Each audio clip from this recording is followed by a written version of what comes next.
Hello, my people. I'm still your Samson or Latunji on Life and Living. I'm glad to know that we're together again as a community of people who have started enjoying the good life that most people desire to have but has remained elusive to them.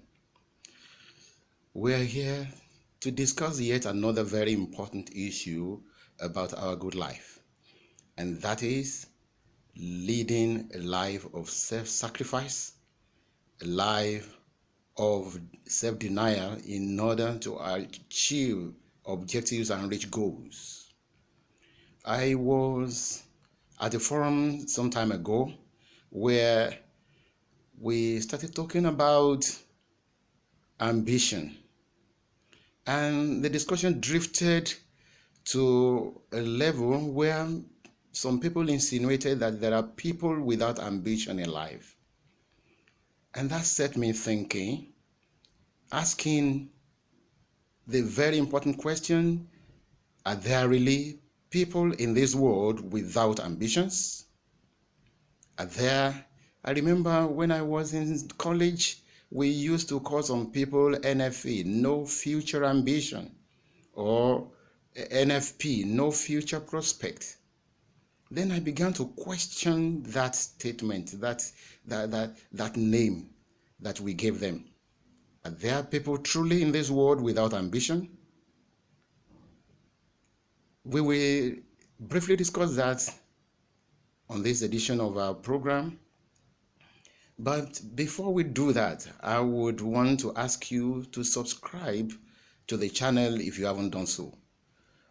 I can assure you we are not going to waste your time here. There must be something you will take away from every edition of the program. So stay tuned, click on the subscription icon, click on the notification bell if you are yet to do so, as we come back together to see if there are people without ambition and what makes the difference. Thank you.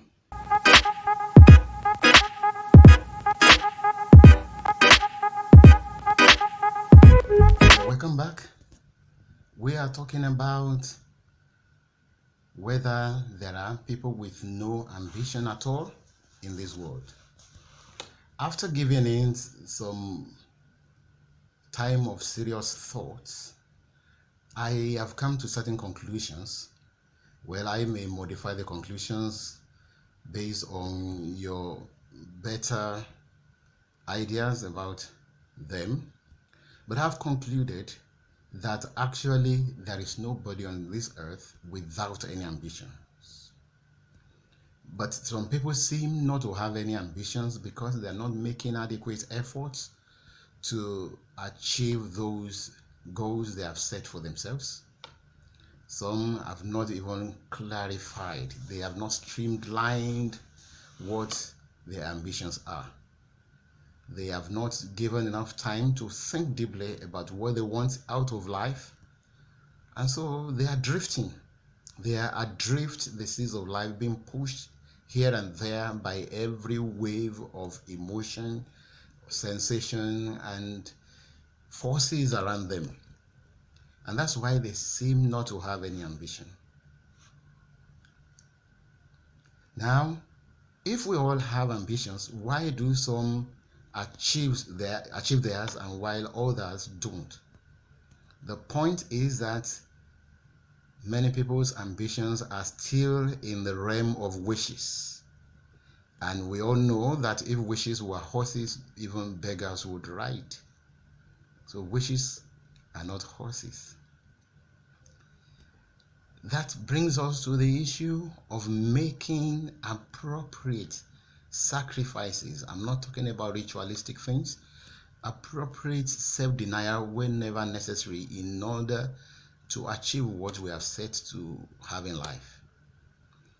There are times for everyone that you will have to forego one thing that is very important to you in order to achieve higher goals.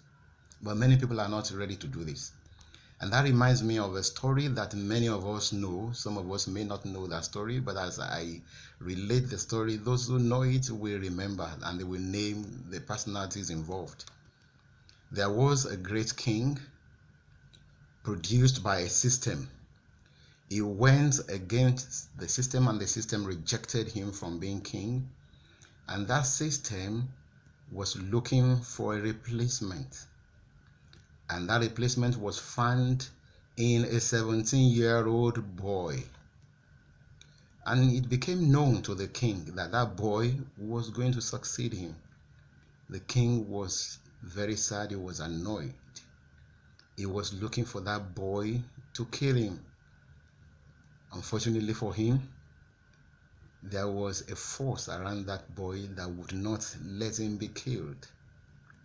And by a twist of fate, that boy who was meant to replace that king was a very dear friend of the first son of that king.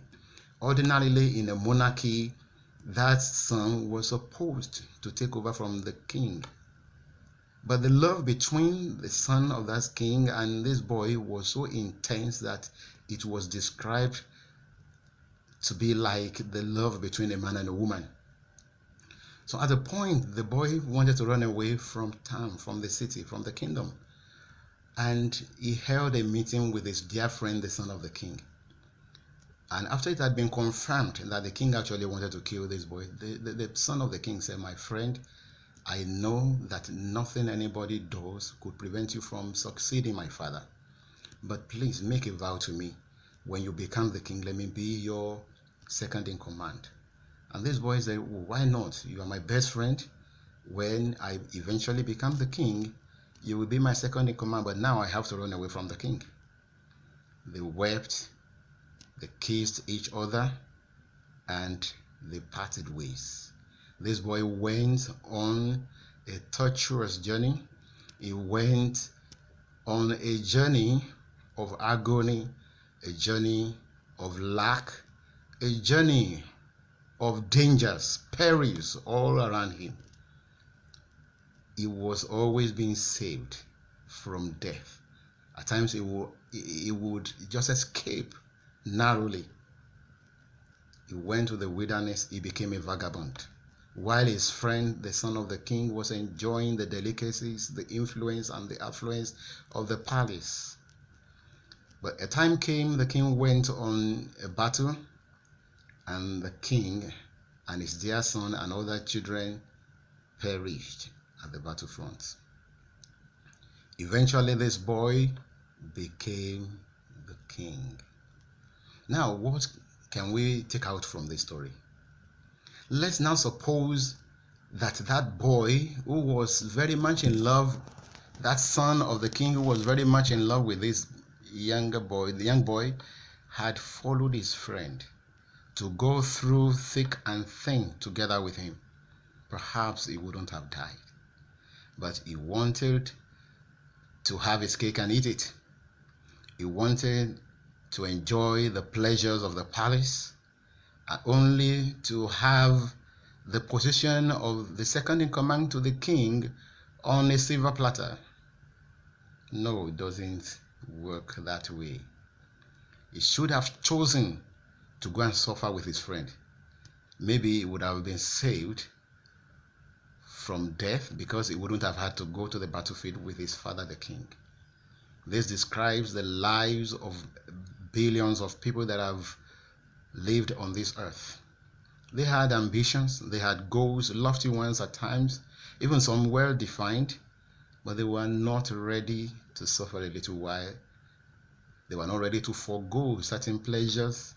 They were not ready to let go of certain rights and privileges, certain legitimate pleasures. They wanted to have their cake and eat it, and they died without achieving their goals. And unfortunately, there are still many people living like that in our present world. Just go look at the touts in the garages and the motor parks. Look at those whose lives amount to nothing, who contribute nothing to society, those whose lives cannot be envied at all. Ask them whether they want to succeed in life or not. They will tell you they do want to succeed. But what steps are they taking? They are doing either nothing or doing the wrong thing, or at times doing right things but destroying those right things with other acts, with their inability to decide to close their eyes to certain things for the moment in order to enjoy the glorious future that they have put before themselves. So what we are talking about today is, ask yourself, what is that legitimate pleasure that I have to forego? Is it food? Is it sleep? Is it my pride? In order to achieve those ambitions I have. Except we do that, we may just be basking in wishful thinking. And that's why many people seem not to have any ambitions, because your ambitions, when well defined, when what it would take to achieve them have been outlined, and you focus on them, will control you. But if not, and that's why many people think they don't have any ambitions. Those ambitions are not allowed to saturate their minds and to control them, to restrain them from certain things. That's why they are not making any headway in life. So, once again, I'm saying that man that looks like he doesn't have any ambition has ambitions, but is only not ready to forgo what has to go in order to achieve that goal. So, what decisions are you going to make today? Check your life. I'm checking mine too, to see what things I have to stop enjoying, even legitimate things, in order to have a glorious future. Thank you very much. See you some other time. Your friend, Samson Olatunji. Bye.